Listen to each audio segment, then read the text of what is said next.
이 시간 말씀을 받겠습니다. 이 복된 시간에 주시는 하나님의 말씀은 우리 계속해서 요한일서 3장 4절에서 12절까지의 말씀입니다.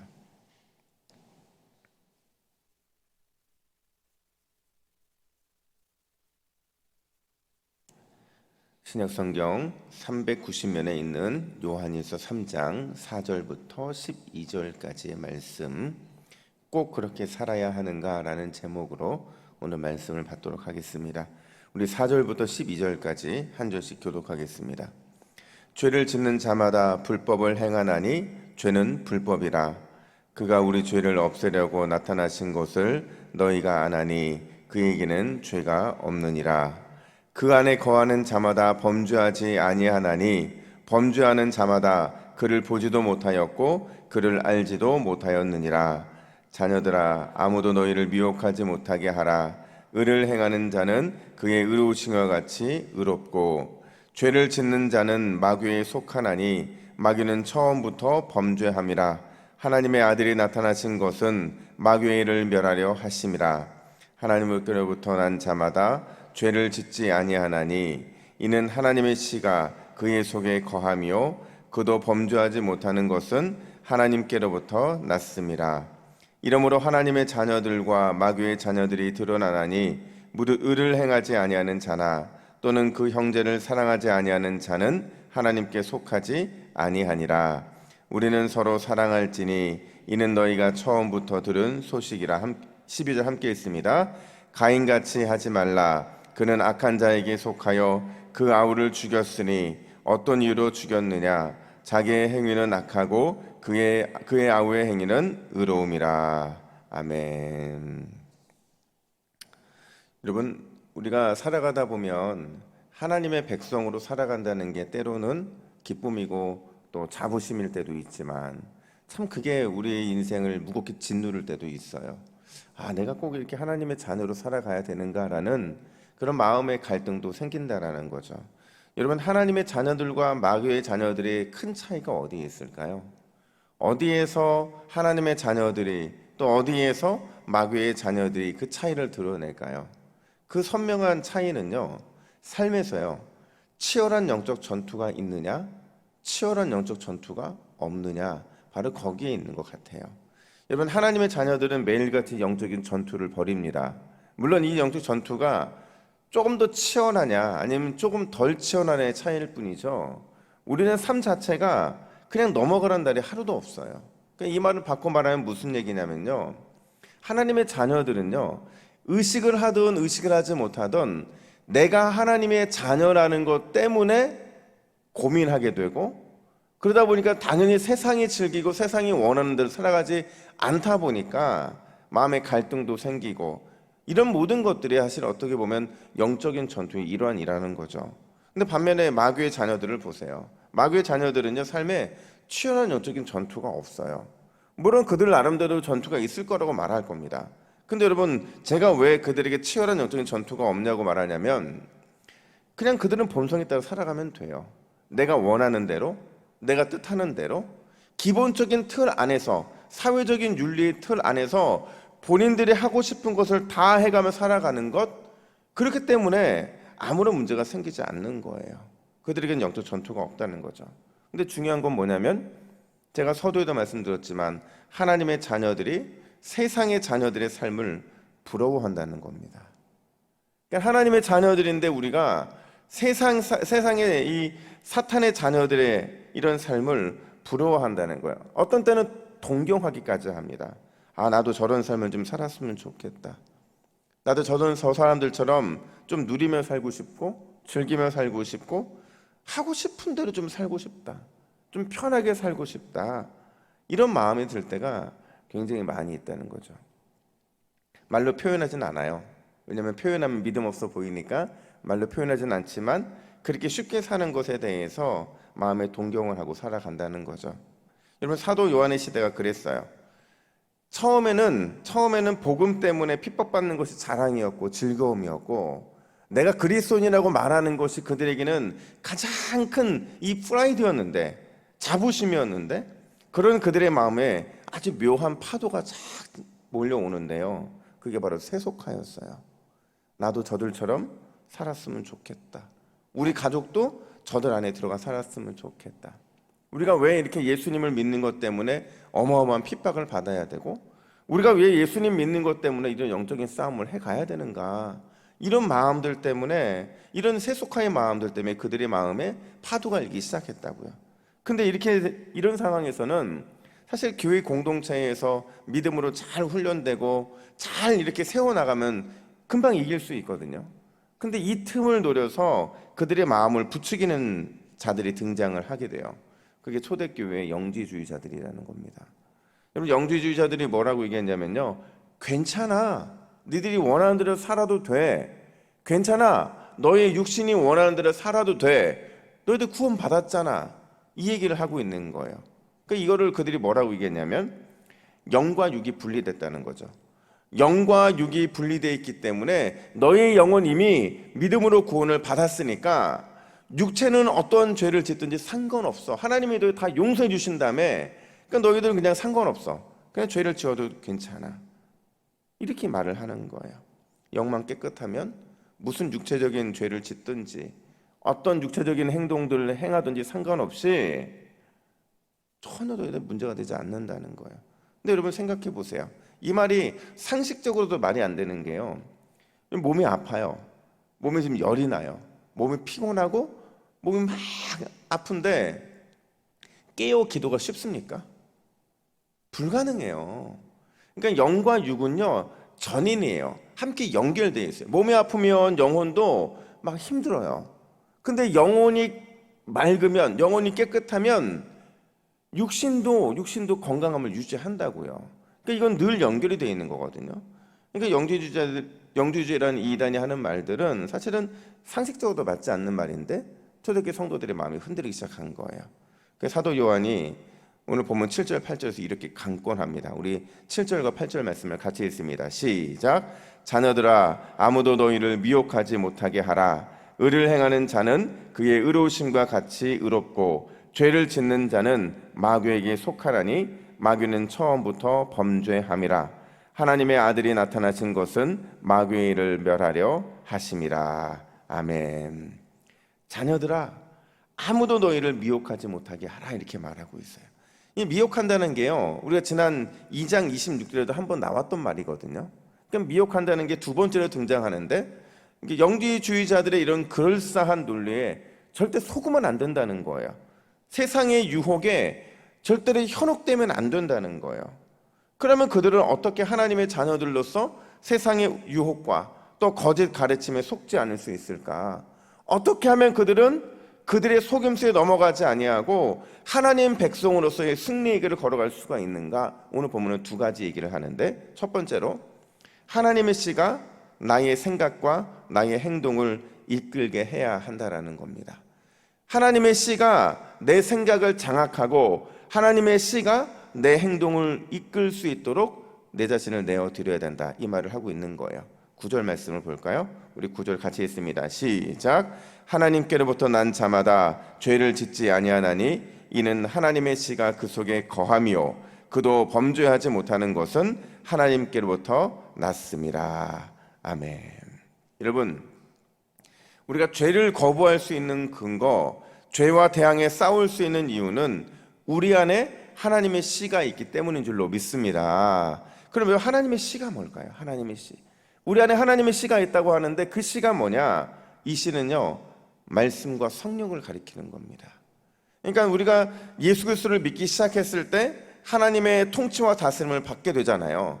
근데 하나님의 통치와 다스림이 가능한 게 뭐냐면 내 안에서요, 성령님께서 말씀을 통해 늘 역사하시기 때문에 그래요. 우리가 거듭났다고 했다는 건 무슨 얘기냐면 내가 내 마음의 주인이 아니라는 거예요. 하나님이 내 마음의 주인이신데 그 하나님께서 성령을 통해서 말씀 속에서 역사하신다는 거죠. 그래서 여러분, 우리 신학계에서는요, 성령님을 뭐라고 부르냐면 수줍은 영이다, 이렇게 불러요. 뭐 창피하고 수줍음을 잘 타서 수줍은 영이 아니고요, 성령님이 수줍은 영인 이유는 그분이 오직 예수 그리스도만 나타내기 때문에 그래요. 오직 말씀을 통해서만 자신을 드러내기 때문에 그렇다는 거예요. 그러니까 결국 우리가 죄와 버타며 살 수 없는 이유는, 날마다 죄와 치열한 전쟁을 벌이게 되는 그 이유는 내 안에 있는 하나님의 씨가 있기 때문에 그렇다는 겁니다. 하나님의 씨가 내 안에 있기 때문에 내 육신이 원하는 대로 살지 못하는 것이고, 하나님의 씨가 내 안에 있기 때문에 내가 늘 말씀이 내 삶의 기준이 될 수밖에 없는 거예요. 그러다 보니 자연스럽게 영적인 전쟁을 벌일 수밖에 없는 거죠. 여러분, 오늘 하루 하나님의 씨가 우리와 함께 할 줄로 믿습니다. 이미 여러분 안에 하나님의 씨가 있어요. 그 씨가 마음껏 우리를 다스릴 수 있도록 내어드리는 것. 하나님, 오늘도 말씀을 통해 나를 좀 다스려 주십시오. 성령께서 말씀을 통해 나에게 말씀해 주십시오. 내가 순종하고 믿고 따르겠습니다. 이 믿음의 결단으로 기도하는 사람을 하나님이 어떻게 그냥 내버려 두시겠냐고요. 반드시 그런 사람에게는 하나님의 승리의 기쁨, 추수의 기쁨을 허락해 주시는 줄로 믿습니다. 우리 그 믿음의 결단이 오늘 있어야 될 줄로 믿습니다. 뿐만 아니라 두 번째로, 어떻게 승리할 수 있느냐? 적극적인 의를 행할 때 승리할 수 있다, 이렇게 말을 하고 있어요. 적극적인 의. 여러분, 적극적인 의와 소극적인 의가 있는데요. 이건 어떻게 보면 기준이 좀 다른 거예요. 하나님의 자녀가 의롭게 산다는 거는요, 어떤 방어적으로 내 자신의 깨끗함을 추구한다, 그것만을 의미하는 게 아닙니다. 소극적인 의가 뭐냐면 그냥 나 스스로, 나 자신만 의롭게 살아가는 거예요. 하나님의 말씀에 따라 살아가고 거룩한 삶을 살아가고, 이게 소극적인 의라고요. 내 삶의 의를 나타내는 거죠. 물론 이렇게 사는 것도 힘들어요. 나 하나 책임도 지지 못하는데 내가 어떤 적극적인 의를 행할 수 있겠어요? 근데 중요한 것은요, 우리 주님은요, 우리를 꽤 수준 높은 사람으로 바라보고 있다는 거예요. 우리에게 바라시는 그 의는 우리의 생각과 수준을 좀 초과하는 거예요. 우리는 여기까지 머물고 싶은데 주님은 우리에게 적극적인 의를 좀 행하라고 말씀하시는 거죠. 적극적인 의가 뭐냐? 10절 말씀 보세요.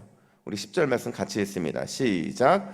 이러므로 하나님의 자녀들과 마귀의 자녀들이 드러나나니, 무릇 의를 행하지 아니하는 자나 또는 그 형제를 사랑하지 아니하는 자는 하나님께 속하지 아니하니라. 아멘.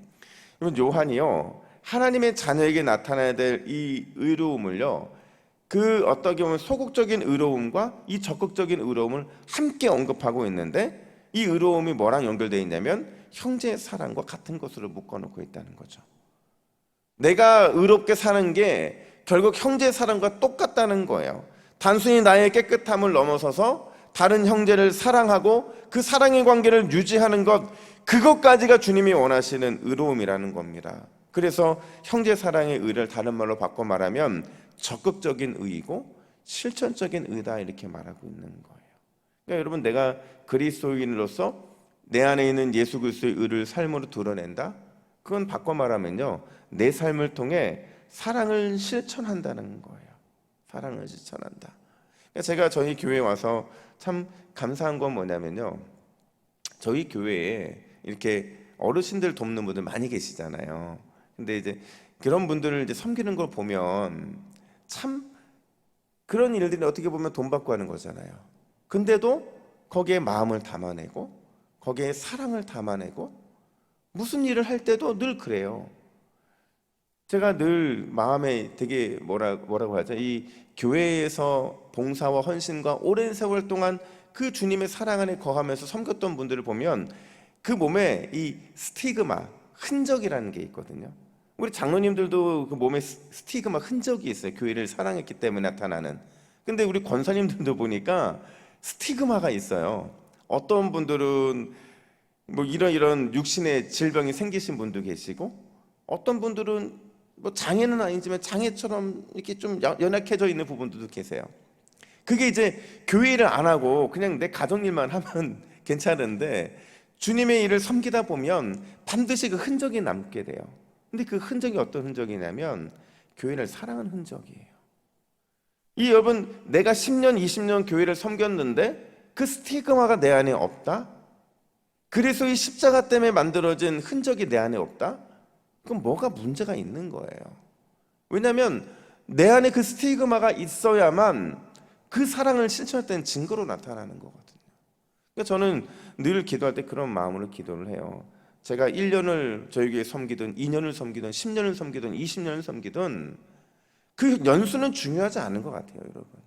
내가 교회를 위해서 그 흔적, 그 형제의 사랑에, 교회의 사랑의 흔적이 내 안에 있는가? 그게 중요하다는 생각을 늘 하고 있거든요. 여러분, 우리는 주님이 주시는 적극적인 의, 그 적극적인 실천적인 의를 행할 때 비로소 온전해지는 줄로 믿습니다. 우리 기도할 때 이렇게 기도해야 돼. 하나님, 내 몸에, 내 삶에, 내 영혼에 주님 그 은혜의 사랑으로 말미암아 누군가를 사랑하고 무엇인가를 사랑한 흔적이 남게 하여 주시옵소서. 그 흔적이 얼마나 영광스러운 흔적입니까? 주님 나라 올라갔을 때 주님이 너 참 열심히 섬겼구나, 그래 너 이 땅에서 어떤 흔적을 남겨왔니? 물어봤을 때 그냥 저는 제 믿음 열심히 지켰습니다. 여러분, 이런 사람은요 1달란트입니다. 1달란트. 1달란트 받은 사람이라는 거예요. 근데 2달란트, 5달란트 받는 사람은 이 흔적을 남기는 사람이거든요. 이런 예화가 있어요. 어떤 사람이 초대교회 지도자였던 터툴리안에게 찾아와서 이렇게 상담을 해요. 저는 예수님을 믿는 그리스도인인데 현재 저의 직업과 저의 삶이, 저는 이 그리스도의 삶이 옳지 않다는 것을 너무도 잘 알고 있습니다. 그런데 이렇게 살아야 하니 제게 어떤 도움 방법이 없습니까? 이렇게 물어요. 그 터툴리안이 그를 쳐다보면서 이렇게 말합니다. 꼭 그렇게 살아야겠습니까?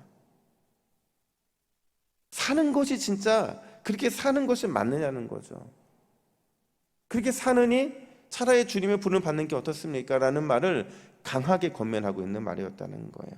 이 말은 세상을 부러워하는 우리를 향한 주님의 외침이기도 한 거죠. 오늘 새벽에 기도할 때에 주님, 나와 우리 가정의 날마다 말씀과 성령의 통치를 받게 하여 주시옵소서. 형제 사랑을 통해 그리스도의 의로우심을 적극적으로 드러나는 우리의 삶이 되게 하여 주시옵소서. 오늘 기도로 여러분의 그 흔적을 남기는 복된 그 결단을 하게 될 때 오늘도 주님이 우리에게 놀라운 승리의 은혜를 베풀어 주실 줄로 믿습니다. 아멘. 함께 기도하겠습니다. 하나님 아버지, 우리가 세상을 살아가면서 세상을 부러워하지 않기를 원합니다. 세상을 따라 살지 않기를 원합니다. 오히려 그 세상 속에서 내가 내 삶 속에 말씀과 성령의 통치를 받아 세상을 이기고 극복할 수 있도록 힘을 더하여 주시옵소서.